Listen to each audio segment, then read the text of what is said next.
We began the session in good spirits, so I decided to call a team meeting to share my good mood, and it was unreciprocated.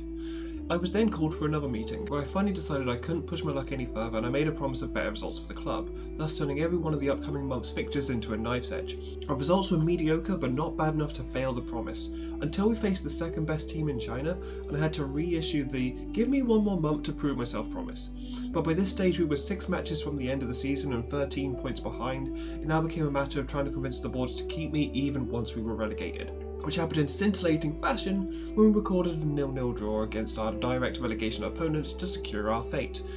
I had just enough time to sign all the boys from the youth intake before being let go by DL Pro. This episode has barely begun and somehow been very uneventful, so we immediately go next. We all know what they say about the definition of insanity, but that doesn't apply here because I make little changes every time we start over. For instance, we're now jumping straight into the 4-2-3-1 formation, and immediately I have better results as our first game picks up more points than what we achieved in the first 6 games on the previous save. We are traditionally immediately humbled, and while I'm happy whenever this team gets a draw, I will be having serious words with Bao Peng over whatever bullshit he pulled here. That draw was immediately followed by a 5-game losing streak, despite which we were still far from the worst team in the league again, and there were 4 other teams who were ahead of us, but were also very much in touching distance.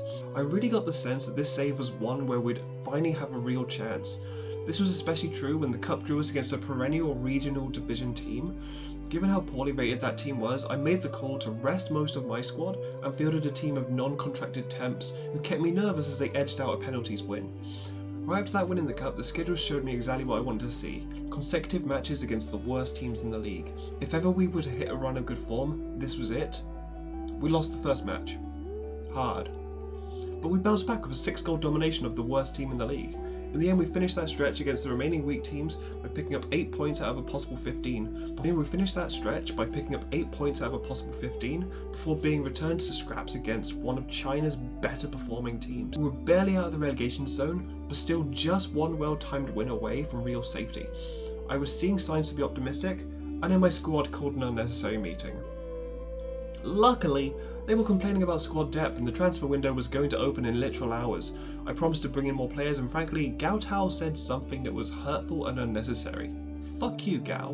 We then lost our next match against a mid-table team and it was horribly timed because it happened on the same day that the 2 teams below me faced each other. An easy 3 points for one of them sent me back into the red, but on the plus side, multiple signings arrived immediately after, including multiple imports from the J-Leagues.